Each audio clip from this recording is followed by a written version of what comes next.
If you're looking to make simple, well-constructed, strong drawers utilizing only your table saw and they don't require any nails or screws to hold them together, then you found the right video. Welcome to Penalty Box Woodshop.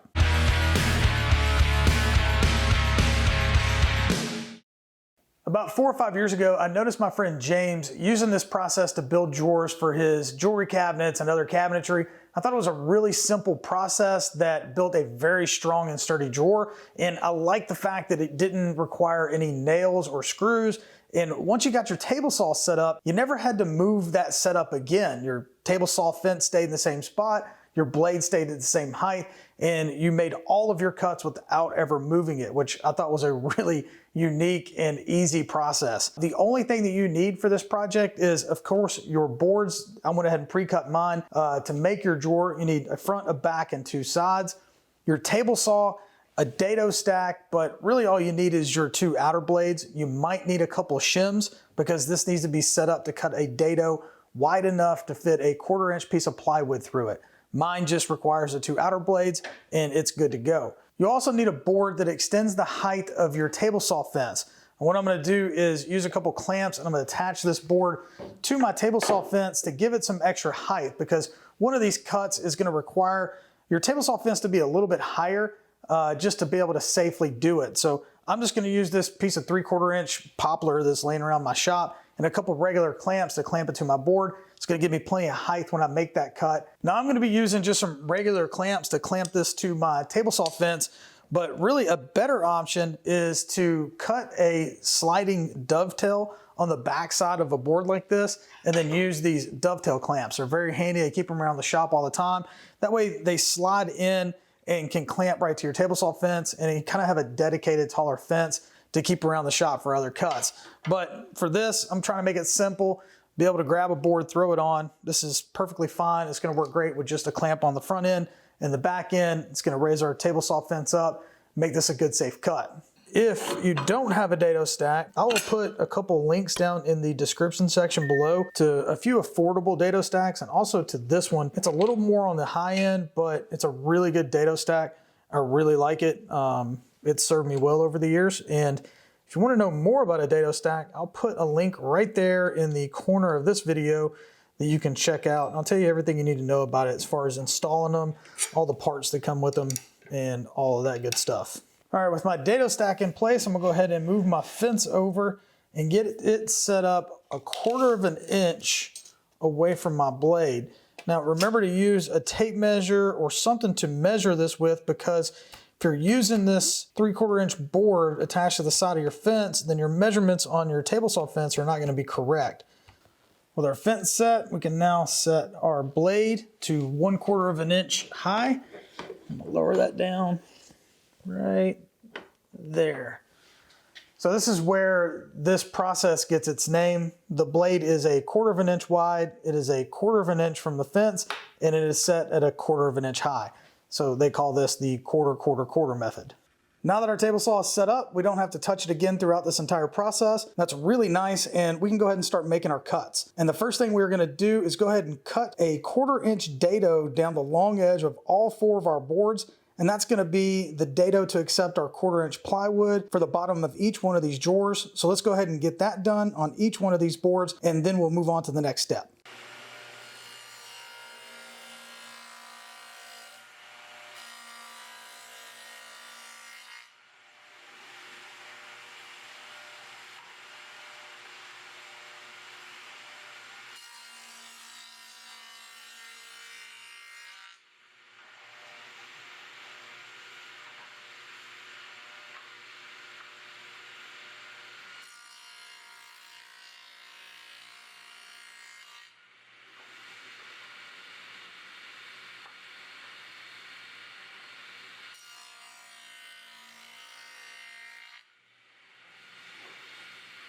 With our 1/4 inch dado cut along the long edge of each one of our 4 boards, let's go ahead and set aside all of our boards except for one of the side pieces, and let's finish up the cuts on these. What we're gonna need to do now is cut a 1/4 inch dado along the short edge on both sides of the side pieces. So we're gonna use a miter gauge for that, butt it up against the fence, and then just push it through. Then we're gonna flip it around, butt up the other edge to the fence and then push it through. And we're gonna do that for both the side pieces to finish those up.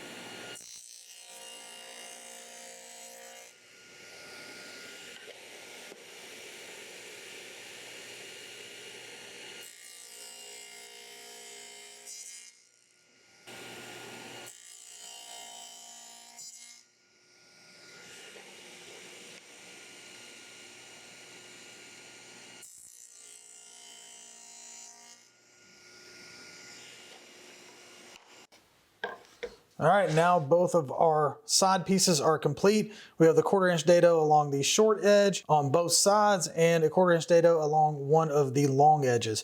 So now let's move on to the two end pieces. We've got the front and the back. So these two end pieces, they're gonna be done a little differently than the side pieces. You're gonna wanna take the face that we already have a dado in and put it up against your fence and stand the board up on its edge. And then we're gonna run it through like this. And this is why you needed that taller fence. That's gonna keep your hands safely away from the blade as we're running it through, and it's gonna create a rabbet on this back side. So we're gonna go ahead and make a cut on each end of each one of the front and the back pieces and get that done.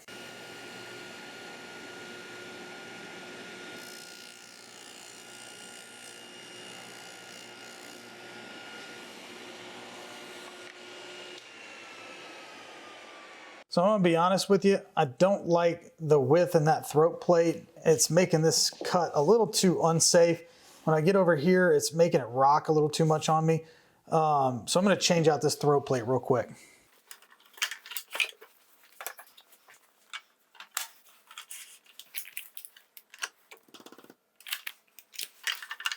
All right, there we go. I feel much better about that. I should have had that in there in the first place. That's another thing. It's a very good lesson. If something doesn't feel right, if it doesn't feel safe, stop, reevaluate, and change it so that it is safe.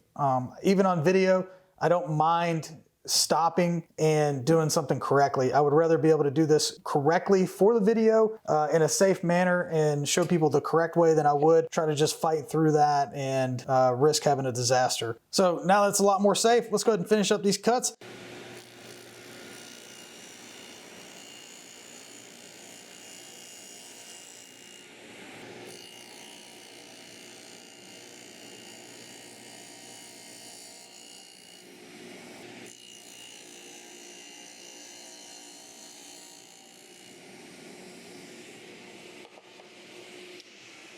Now that all of our dados and rabbets are cut, we can go ahead and drop fit this thing together and get a measurement for the 1/4 inch bottom.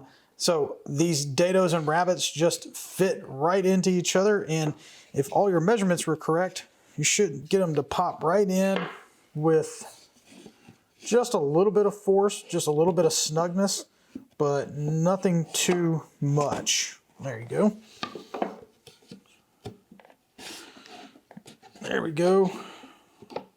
And there we go. So everything fits snug.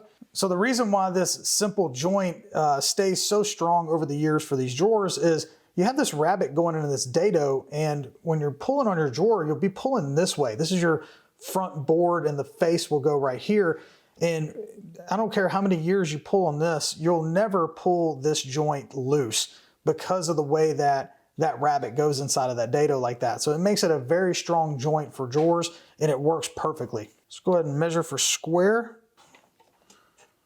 And bottom, we're gonna measure inside to inside for the length, and then we're gonna add a 1/2 inch. That's going to be to make up for the 1/4 inch dado on both sides. So I got my measurement, I'm gonna add a 1/2 inch, and that's gonna be the length of my 1/4 inch plywood. And then the same thing for the width. I'm gonna get the width and then add a 1/2 inch. Now, if you're doing a bunch of these, what I recommend is getting all of your side and end pieces cut for all of your drawers, setting up your table saw, running all of the pieces through to get your rabbets and dados, and then taking the dado stack out, putting in your regular blade, and cutting for all of your 1/4 inch bottoms. That would be a nice way to batch all these out and get these done very efficiently and quickly. So I'm gonna go ahead and take all this stuff out, get my bottom cut, and then we'll get a final assembly on this.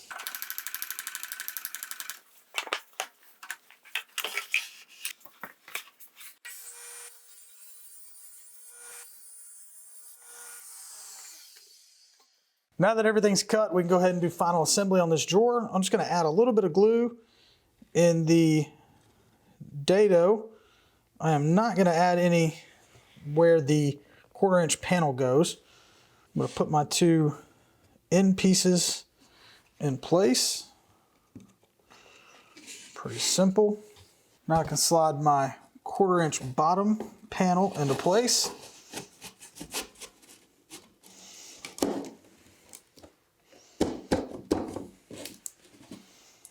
There we go. All right, with that in place, a little bit of glue in the dados of my other side piece.